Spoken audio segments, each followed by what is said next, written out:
Bonjour Yvan Sommet. Bonjour Émilie. Merci d'être avec nous aujourd'hui.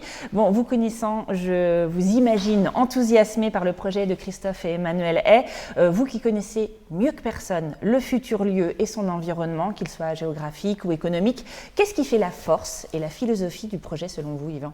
Il fallait faire quelque chose à Blois qui soit représentatif de la qualité du site et la qualité du lieu. Et pour moi, ça a toujours été rive gauche, pour bénéficier de la vue sur la ville de Blois et sur la Loire qui coule au pied, entre les deux, entre le bâtiment dont on va parler et puis le centre-ville de Blois qui est en face. On a dit qu'on allait trouver plein de choses dans ce lieu, un restaurant gastronomique, un restaurant plus ouvert, plus accessible. Et puis cet hôtel dont on a parlé, j'aimerais qu'on s'y arrête une seconde. Un hôtel 5 étoiles, c'est une réponse à une demande, à un besoin même peut-être sur le Blésois ? C'était justement l'un de mes étonnements, c'est qu'en fait, il n'y a pas aujourd'hui d'hôtel 5 étoiles. Il y en a très très peu en région centre. Il n'y a que 3. J'ai vérifié sur Atout France encore avant-hier soir. Il n'y a que 3 établissements. Actuellement, je crois qu'il y en a 422 en France. 3 seulement en région centre-Val de Loire, alors que c'est une destination qui a un potentiel absolument extraordinaire. Bon alors Christophe, au-delà du besoin économique dont on parlait avec Yvan, l'hôtel pour vous, j'imagine que c'est aussi un moyen de prolonger l'expérience pour vos hôtes. D'ailleurs, il y avait déjà un hôtel à Montlivaud. C'est ça, on a toujours eu cette partie hôtellerie, puisqu'on a 12 chambres à Montlivaud. Mais voilà, quand on progresse dans cette vie gastronomique et qu'on continue à faire évoluer la maison, il faut obligatoirement à un moment ou à un autre que les chambres correspondent justement au lieu de gastronomie qu'on a pu construire.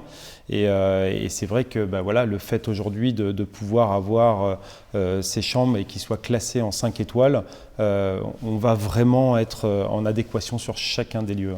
C'est ça, une vraie cohérence. Bon, Yvan, je reviens vers vous parce que je crois savoir que ce qui vous plaît aussi dans le projet de Christophe et Emmanuel Fleur de Loire, je parle sous votre contrôle, Christophe, c'est que loin de faire table rase aussi de l'existant, il s'appuie sur le respect du site, un site qui est très particulier, qui a toute une histoire.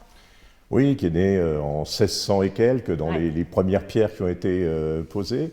Dans la recherche historique qu'on a pu faire, c'est parti sur 1250 mètres carrés de foncier, donc une petite propriété, la volonté de Gaston d'Orléans de faire un lieu pour accueillir des invalides notamment, mais des gens qui avaient besoin d'être secourus. Et puis petit à petit, un bâtiment beaucoup plus classique qui s'est étendu au XVIIIe siècle et au XIXe siècle, et qui donne quelque chose d'assez important. Il y a 4500 mètres carrés construits maintenant sur une surface de 8000 mètres carrés de terrain, mais qui s'est construit au fil des années. Et maintenant, c'est un quartier qui prend beaucoup d'importance. Voilà, l'histoire du site est respectée, on le comprend, mais ceux qui connaissent Christophe Hay et sa cuisine le savent bien.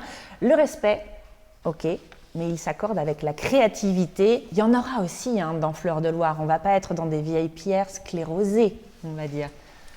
Non, et je crois que l'architecte qui me suivra le détaillera, mais il y a eu la volonté de faire un bâtiment contemporain complémentaire, donc sur une surface disponible de près de 400 mètres carrés sur 2 niveaux, et il précisera cela, et un bâtiment tout à fait contemporain, et qui montrait aussi que l'histoire s'est faite de ce que nos prédécesseurs ont réalisé précédemment, et puis la touche que l'on peut apporter soi-même au niveau de l'architecture. Le château de Blois, d'ailleurs, est une illustration. C'est plusieurs styles qui se côtoient comme ça, qui se complètent. Mais qui cohabitent. Bon, on sait que Christophe est un locavore, et ça, je sais qu'on a déjà longuement disserté tous les deux sur ce mot qu'on aime bien, aussi un terroiriste. Est-ce que le circuit court, qui est cher et qui est un axe fort pour Christophe dans sa cuisine, va aussi être un axe fort pour le projet Fleur de Loire ? Oui, d'abord je pense que si on s'est trouvés l'un l'autre, c'est parce qu'on partage les mêmes valeurs. Dans le fait qu'on est respectueux des personnes respectueux des entrepreneurs, respectueux des chefs d'entreprise du bâtiment qui vont y contribuer. Donc on a essayé de faire en sorte que 95% des entreprises soient locales. Ouais. On n'en a qu'une seule, je crois, qu'on n'a pas pu trouver localement. Mais et on se connaît, on travaille ensemble, on veut réaliser ensemble. Et je leur ai dit l'autre fois, c'est notre projet à tous. Merci beaucoup Yvan Sommet pour votre temps et pour votre éclairage. Merci.